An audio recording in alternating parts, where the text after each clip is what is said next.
हम लोग आधुनिक भारत को समझ रहे हैं प्रश्न के माध्यम से। आज का प्रश्न देखते हैं। तो आज का पहला प्रश्न है 2 नवंबर 1780 ईस्वी को शुक्रचकिया मिस्र में किसका जन्म हुआ था?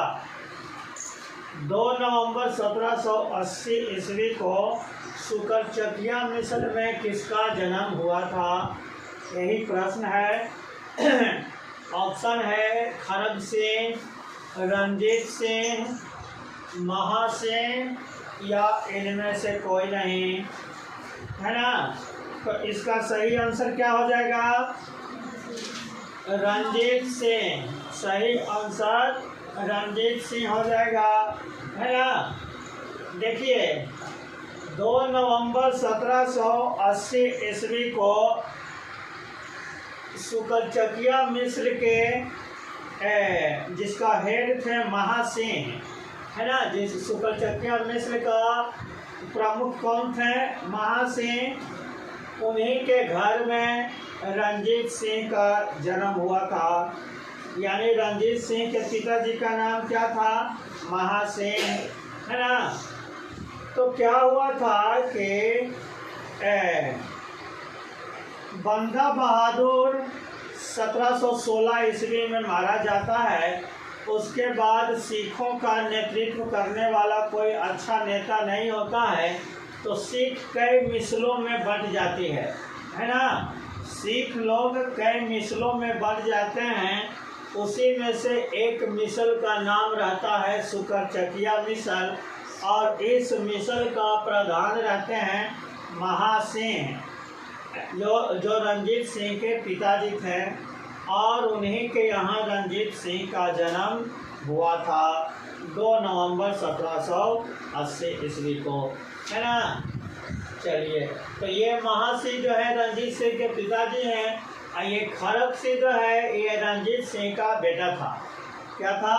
बेटा था। रंजीत सिंह की मृत्यु हो जाता है तो खरग सिंह ही पंजाब का शासक बनता है। चलिए, महासिंह पिताजी, रंजीत सिंह का पिताजी। चलिए बेटा, आज का दूसरा प्रश्न है। दूसरा प्रश्न, बंदा बहादुर के बाद सिख कितने मिसलों में बंट गया था? बंदा बहादुर के बाद सिख कितने मिसलों में बंट गया था, है ना।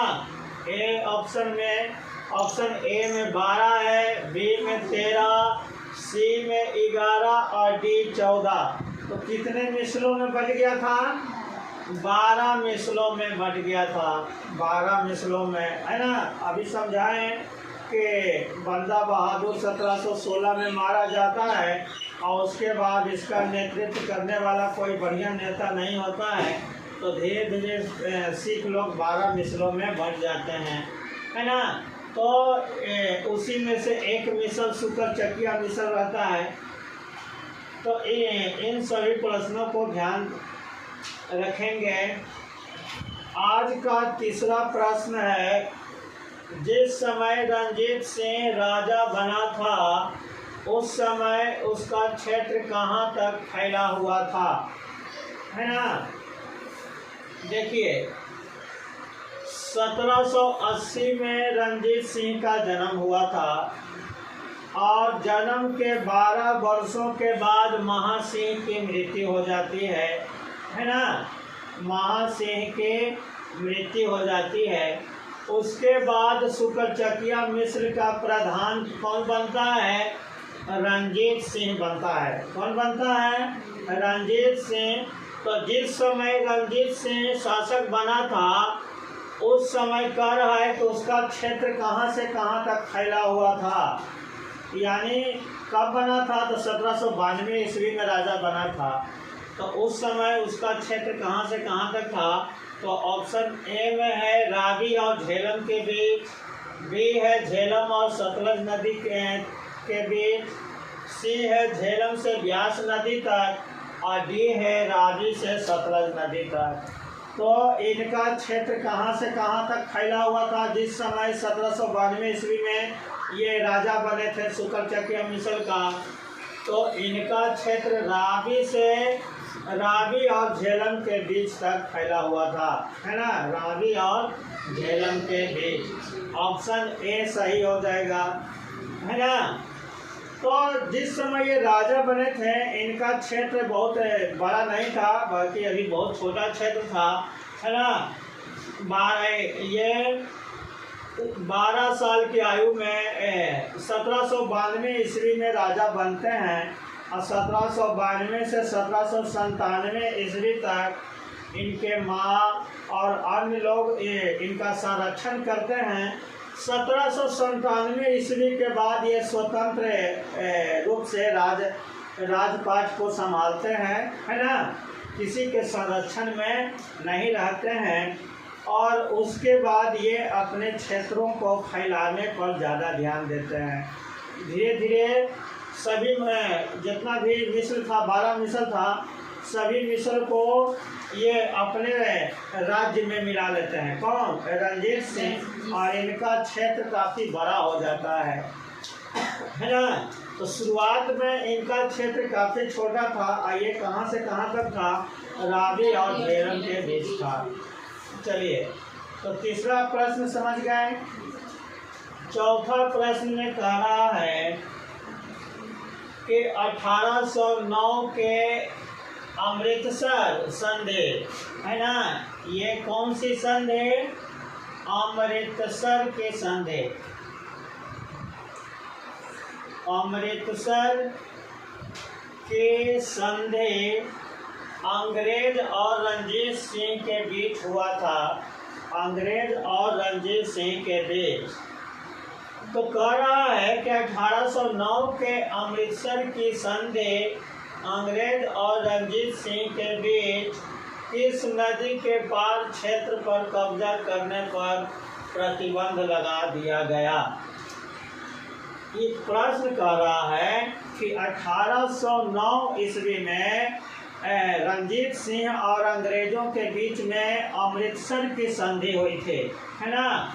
और इस संधि के द्वारा अंग्रेज रणजीत सिंह को किस नदी के पार जाने पर प्रतिबंध लगा दिया था? यानी उस नदी के पार वाले क्षेत्र पर आप कब्जा नहीं कर सकते हैं, यही प्रश्न है। तो किस नदी के पार वाले क्षेत्र पर कब्जा करने पर प्रतिबंध लगा दिया, है ना। तो ऑप्शन है ए झेलम नदी, बी है सतलज नदी, सी व्यास नदी और डी है रावी नदी। तो किस नदी के उस पर जाने पर प्रतिबंध लगा दिया गया था? तो सतलज नदी, है ना, सतलज नदी। देखिए क्या हुआ था कि जब रणजीत सिंह 1797 ईस्वी से स्वतंत्र रूप से शासन करने लगे तो ये अपने राज्य के क्षेत्र को फैलाना चाह रहे थे, है ना। तो राज्य के क्षेत्र को ऊपर में भी फैला रहे थे उधर, और नीचे सतलज नदी है, सतलज नदी के नीचे वाले क्षेत्र पर भी ये कब्जा करना चाह रहे थे। तो सतलज नदी के नीचे वाले क्षेत्र पर भी कब्जा कर लिए थे, है ना, बहुत से क्षेत्रों पर कब्जा कर लिए थे। तो सतलज नदी के नीचे में जो राजा का शासन था वो राजा अंग्रेजों के यहाँ जाता है और अपना क्षेत्र का संरक्षण करने को कहता है। तो अंग्रेज इसके लिए तैयार हो जाता है ना, उन सभी राजाओं को संरक्षण देने के लिए तैयार हो जाता है और रणजीत सिंह से एक संधि करता है कि आप सतलज नदी के उस तरफ जाकर किसी भी क्षेत्र को नहीं जीतेंगे, किसी भी क्षेत्र पर कब्जा नहीं करेंगे, है ना, और यदि करेंगे तो हमारे साथ युद्ध करना पड़ेगा। तो रणजीत सिंह जो था दूरदर्शी स्वभाव का था, ये जानता था कि अंग्रेजों से टक्कर लेना संभव नहीं है, इसलिए अंग्रेजों के बात को मान लिया, उसकी संधि को स्वीकार कर लिया।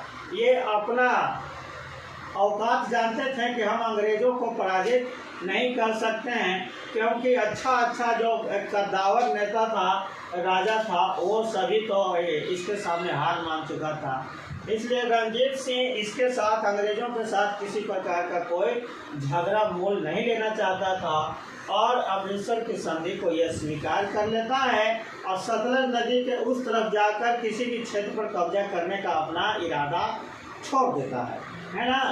तो ये आज का प्रश्न था, आज केवल रणजीत सिंह से प्रश्न था, है ना। इसको ध्यान से समझें।